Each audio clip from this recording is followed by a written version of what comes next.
Hi everybody, welcome back to my channel. My name's Leanna if you're new, and welcome to another episode of Come Hang Out If You're Feeling Lonely, a series on my channel where I try various arts and crafts, some of which for the very first time, and just talk about whatever comes to mind, so it's just like we're casually hanging out. For this video, I bought some resin, and I'm going to be making some resin coasters, and I've never worked with resin before, so hopefully I don't mess this up. But yeah, I'm really excited, so without further ado, let's get started.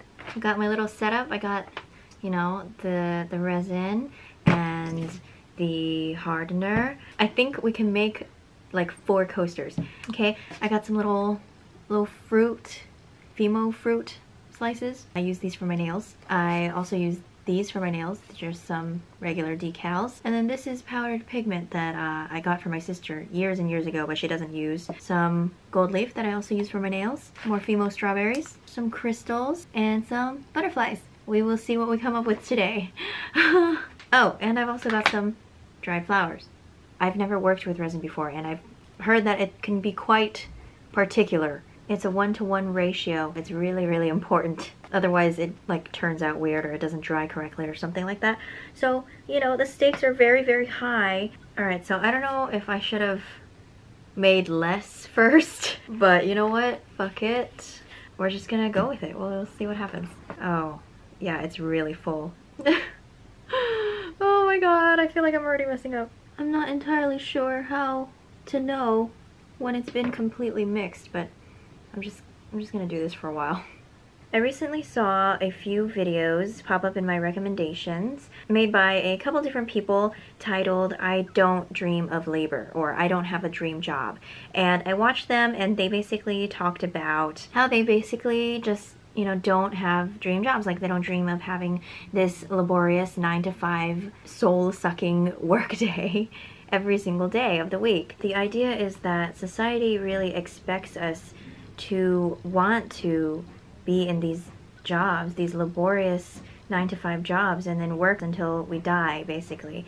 And it's just really exhausting, and there's not enough time for ourselves. And I've noticed that there have been a lot of conversations around hustle culture and how the normalization of working long hours and glamorizing that is like just not healthy, and like something that like a lot of people don't want to subscribe to. Okay, hi, it's editing me, and I want to insert a voiceover here because turns out I am not good at articulating my thoughts, especially when my hands are preoccupied, and I really want to keep this topic in the video because I think it's super interesting, and I do recognize this kind of ruins the whole casually hanging out vibe. I promise I'll try not to do this too often.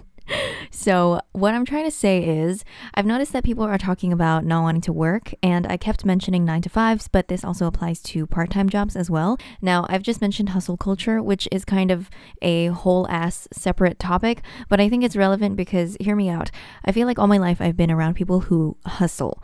Growing up, I saw my dad hustle. My mom would always tell me and my sister how hard he studied to become an engineer and get where he is today. And all my family members would always tell me to work really hard in school so I can be successful. And that word successful is interesting because it means different things to different people. Like, to my family, it meant working a job that would pay me a lot of money so that I could, you know, buy a house and like support a family in the future. And like, nobody even asked me if like I wanted, you know, to have children in the future. Like, it was just assumed and expected. But I think if you work a job that pays you a lot of money but you're not happy, that's still not successful. But anyway, in high school I surrounded myself with people who took AP classes and stayed up all night studying and got into really good universities. And when I went to college, I was no longer surrounded by a wide variety of students. And what I mean is that in high school you go to school with people who try really hard and people who don't try as hard. And then you go to college, and there everybody tries so fucking hard. In fact, they tried just as hard as you to earn a place at that college. So that's literally everybody, and you're constantly surrounded by that all the time. Literally, UCSD has a wing in the library that is open 24 hours a day. Like, how is that healthy at all? But you know, there were always people there in the early mornings, especially before exams. And freshman year, I remember staying really late in the library, like until the early AMs, because I thought that was normal, but no, it's not fucking normal. We should be sleeping at 3 AM, not studying. And now that I'm out of college, I see my peers at their full-time jobs, just working really fucking hard and making bank. You may or may not be familiar with the term yuppie, Y-U-P-P-I-E. The YUP stands for Young Urban Professional, which means a young person in their 20s with a well-paid job.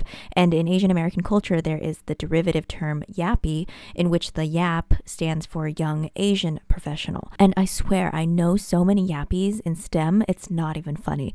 Personally, for me, I majored in engineering because I knew that it was something that would make me money and something that I thought I might be good at, not because I was particularly passionate about it.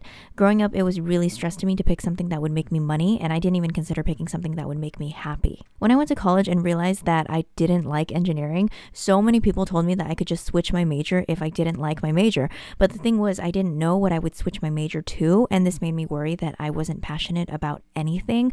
But I knew I was interested in a more creative and artistic route, but I felt so guilty for this and didn't even bother entertaining that notion until really late in my college career when I realized and admitted to myself I wanted to try to go into acting. I was just really, really concerned that I was just this lazy, unmotivated slacker who wasn't passionate about anything, but that wasn't true. The truth of it was I didn't have a passion in anything that you needed to go to college for.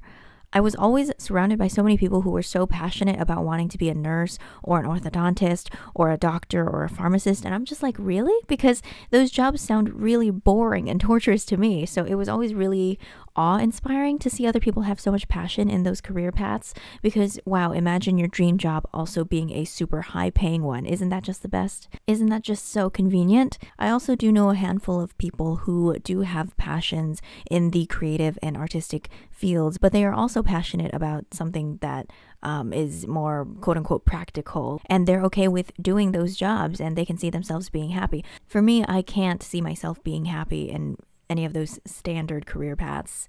But maybe I'm speaking too soon, who knows. My dream job is acting, but honestly, if you gave me the choice between acting and never having to work ever again and just getting to enjoy myself and travel the world, I think the choice is pretty clear. However, in this world, there's only one of those things that is a possibility, unless I win the lottery or some shit, but I don't even want to entertain that idea. Unfortunately, acting is really hard to get into, and it's a possibility that I'm going to be a starving artist. The truth is, if I didn't have to work, I wouldn't, and I think a lot of people might agree with me on that, but as nice as it sounds to retire early and travel the world or some shit, we live in a world in which it is absolutely necessary to work to survive. And when I say we, I don't mean trust fund babies, they literally don't even have to work, and that sucks that most of us can't escape needing to work and needing money because so many people are so unhappy doing what they do, but they're just trapped doing what they do. In the end, I want to be able to do something that allows me to express my creativity and makes me feel fulfilled. And even if this whole acting thing doesn't work out, if I can find something that allows me to do that, I think I'll be able to die happy. So that is all I had to say for this topic. Since we're on the topic of working though, something related to that is money and making money and investing money. One thing that I've noticed is that a lot of people my age are starting to really get into investing and financial literacy, which I think is really, really exciting and necessary, especially for people my age. But it's just all really sudden, I think I got into it maybe August of last year, where I started reading up on stock investing and learning about different kinds of mutual funds and investment accounts. Lately, when I've been talking to people from high school or college, everybody my age seems to be really, really in the know about buying stocks and different types of investment accounts. And I'm just okay, wait, since when did everybody else also get into learning about stocks? I was on a video call with some of my college friends recently, and we were all just talking about the stuff with GameStop. I think the news with GameStop has really piqued a lot of people's interests in the whole investing world. And we were just talking about stocks and 401ks and also 401k employer match. And it feels very, very adult, I guess. So sudden. I feel I didn't really have any time to prepare for this stage in my life where, everybody is just so grown up. This whole adulthood thing, it happens fast. One second you're in college, the next second all the people that you know are working full-time, you're having conversations about investment accounts. It's just holy shit, I'm still trying to catch up a little. I think one thing I'm scared of is falling behind and not doing as well as my peers. Of course, everybody is at a different stage in life and you shouldn't compare yourself to others, but it's really, really hard. Growing up as an Asian American, that's literally all your parents do is compare you to your friends. So it's really hard to kick that. And last night I kind of had an existential crisis where I felt I wasn't doing enough. But you know what? I'm doing fine. I'm doing just fine. Success is determined by the individual. It just sucks that there is already a societal definition of success that is so prominent, I think that is very poisonous. But anyway, the existential crisis didn't last very long. I took a warm hot shower, thought about all the things that I have accomplished and all the things that I am proud of myself for, and then I felt better. In school, like, I would always compare myself academically to my peers. Like, if I had to drop a class, I would feel really, really, really bad about it, because I'd be like, oh, you know, my classmates aren't dropping this class. Like, I'm so much stupider than them. I'm gonna be so much more behind than them. But no, it's not true. Like, everybody goes at their own pace, and it's not fair. And you know how people say that the 7 people that you keep closest to you in your life are the most like you? Oh, I regret this. You know, I've always been told that it's really, really important who you surround yourself with. Like, for example, if you're a student and you surround yourself with people who just don't care about their grades, like, the chances are you're probably not going to care about your grades either. But if you surround yourself with people who do care about their grades and their academic success, then chances are you will also care. And I think it's good to surround yourself with positive influences, but then at the same time, it's like not healthy to compare yourself constantly and feel like you're not good enough just because of what the people around you are doing. You know, it doesn't matter how good you do. There's always going to be somebody who's doing it better. And comparing yourself is just exhausting and pointless. You know, my grandma always told me to only make friends with people who were pretty and smart. And even though that may seem shallow, you know, especially the pretty part, I do agree with the idea that it really, really matters who you surround yourself with, and that the people you choose to be around have a huge influence on you. Now, this one was the one that I tried on, and this one is just fucking around. It's strawberry soup. No, the strawberries were not a good idea. Alright, so instead of taking the strawberries out, I've just put them into the mixture. Oh, it's not a good call. So I'm planning on buying a car soon. I got my license when I was 16, but I wasn't allowed to drive because my parents didn't trust me, and I didn't get to bring a car to college, which sucked. But you know, now that I am 22 and also employed, you know, I can finally have a car. So I've been practicing driving with my dad a couple times a week. When I was 16 and preparing for my driver's test, I would practice with my dad a lot, and he would yell at me a lot. And I don't know if he's just getting old and doesn't have the same amount of energy as he used to, but he hasn't been yelling at me, which is nice. So it probably either means that he's getting old, or, you know, I'm better at driving than I was when I was 16. There would literally be no reason for that, because I have not driven in several years. So I'm trying to get into it again. And yeah, watch out, world. Leanna's gonna be mobile. And one thing that a lot of people have asked me is, what kind of car do I want? And the answer to that is, I don't know. You know, I've never been a car girl my entire life. Honestly, I think it's better off to not have like a super expensive fancy car, because you have to like park that places, you know? Like, you don't want to draw attention to your car in public, or at least I don't, because like, what if somebody just decides they want to like key your car because they think you're being a rich asshole and you're like flexing or something, you know? Or like, what if somebody breaks into your car because they think you look like you have money, you know? So I'd rather just have a car that looks normal and blends in public places, because I'm scared of crime. So I mean, I'm not attached to any sort of car. I just want a regular, like, used sedan with leather seats because you don't want any juices to be embedded into the regular cloth seats. So leather is the way to go. It's literally only for sanitary reasons. I just want a regular car that works. Like, I've never really been too picky when it comes to the exact make and model. I just need one that works and drives. That'd be nice. But yeah, car insurance is apparently really expensive, and it hasn't been something that I've had to deal with thus far in life. So this will be a new grievance, I guess. I honestly don't even know how to like pump gas. You know, I remember in high school, all my friends were driving and I was just like so frustrated because my parents wouldn't let me. And I guess that's like where the whole comparing myself thing comes in again. All right, I think that looks pretty cool. I don't want to like keep messing with it. But yeah, I'm excited because for the longest time I've been dreaming of driving and being able to go places.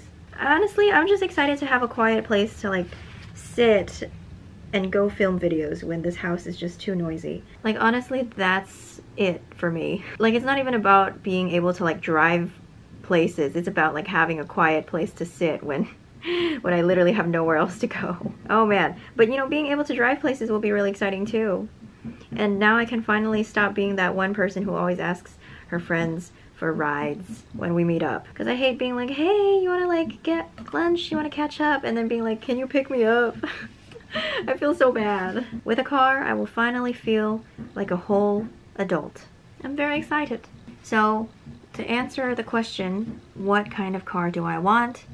I don't know. I don't care. As long as it drives and doesn't look fugly, you know, I'm okay. And also leather seats. But you know, if I can't find one with leather seats, then so be it. That'll just be how it is. So this one is just a basic red one. That's disappointing. I was really planning on doing something with it, but like the pigment is just too pigmented. So like what can I do? I'm just gonna leave it like this. Okay, so my sister is here. Do you wanna say hi? No. Just be like, hi! Okay, so my sister is going to join me in making a coaster. I only have 4 molds, so this is it. So I was just talking about buying a car and not getting to drive in high school. Yeah, I was there. Yeah, so like in high school, because I didn't have a car, I felt like I was like so behind everybody else and just like so frustrated because I'm just like, why? How come I'm not allowed to drive, you know? Like I was just so frustrated. Do you feel like because you can't drive, you're like...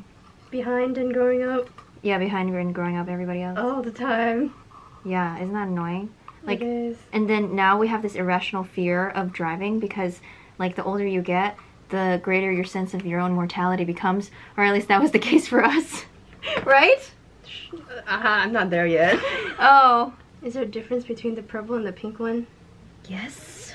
What were you talking about before? Oh, comparing myself to other people, existential crisis. Oh. Yeah, do you have anything to add? Comparison is the color of joy. What? That's what they say. Comparison is the color of joy? Killer. Oh, killer of joy. I was like, what is that supposed to mean? The color of joy? Yes, comparison is the killer of joy. Do you compare yourself to other people in our school? Oh yeah, all the time. What do you mean how? Obviously, oh, she draws better than me. Oh. Is there anybody that draws better than you? Yes. Really? That's hard to believe. Why do I have utmost faith in you and you have 0 faith in me? That's so rude. Hello? No, I don't have 0 faith in you. I just don't know. Like, I can't be like, oh, you're gonna make it. Because I don't know if you're gonna make it, but I hope you will. Oh, God. I don't want to worry about things I can't control. Oh, yeah, you have a very interesting, relaxed mindset about that. You know. I don't want to stress. You know what? I also want to use some of that pearlescent powder. Ew, that's so freaking ugly. I'm gonna put... Are we gonna put a giant gem in there? Yeah, I'm gonna put a giant gem in there. That's me, face down in a pool of my own doubt and insecurity. I don't know. I don't fucking know. There's an analogy in there somewhere. Somewhere. I'll make a face. No. I'm never wearing jeans again. Mm-hmm. Why don't you sound like you believe me? Because I don't. Well, I hate them. I don't own a pair of jeans I like. I've never owned a pair of jeans I like. Really? That's so sad. Yeah. There's like always something wrong about it. And it always has to do with the crotch area. Oh, you know what? We should have dyed it. I have inks. Dyed what? The resin. That would have been hella cute. Oh well. We still can. I don't feel like it. Can you get some? Oh, okay. We can do like a 2-layer thing. Ooh, pretty. Look. I'm just gonna... Oh my god. Have you seen those like beach tables? Yes. Those are so cool. I wasn't sure if you knew or you were gonna know what I was talking about. Beach tables, yeah, everybody knows. Yeah, they look cool. Mm-hmm. I want one when I'm rich. Well, okay. You can just make one even if you're not rich. Nah, I know, but it'll be ugly. Sitting by the window, hardening. Check in tomorrow. I know this one was like a fuck up, but I'm actually kind of excited to see how it goes. Irene says this one looks like somebody upchucked. Okay, it is the next morning, and I am going to do this one first. Oh my god, I'm nervous. Oh my god, you can totally see the strawberries embedded in there. Oh, okay. Moment of truth. I feel like I already made a... Oh, okay. Oh my god. Oh my god, that's hilarious. Okay, well this one is hideous. But you know, at the top it's not so bad. It's cute. It's like a little geode. As long as I never lift it up. Okay, so here's one. I like how reflective and shiny it is. And the mold is just fine. Oh, okay, so this one I'm kind of nervous about because I did it upside down. So I don't really know how it looks like right side up. So hopefully it turned out well. Whoa. Okay, so that's pretty cool. It still does look like somebody threw up. But it's cool! I kind of wish the flower in the middle showed more. There was a piece of gold leaf blocking it. But it's very cool. The gold leaf looks like it's suspended. And then we have the pink one. That looks so bad! That kind of looks like a meat. Oh my god, this looks like what you would find in like under a microscope. Maybe this looks like some kind of like weird mangled flower. This is very strange. I don't like this at all. You know, this side it looks cooler. Your turn. Oh boy. The one and only thing I've ever made. Let's see. Kind of looks like a ocean table. Ew, oh my god. Okay, the back looks like barf. I guess it's going this way. This is very anticlimactic. Ew. Yeah, see the gold leaf is like in there. It's cloudy on the bottom. It is cloudy. Here you go. Okay. You know, we could have done it in layers, but we were just too damn lazy. So, this one is my favorite one. The first one that I made is clear. It's cute. Okay, so with that, that is all for today's video. Thank you so much for watching. I hope you enjoyed it, and I will see you in the next one. Bye!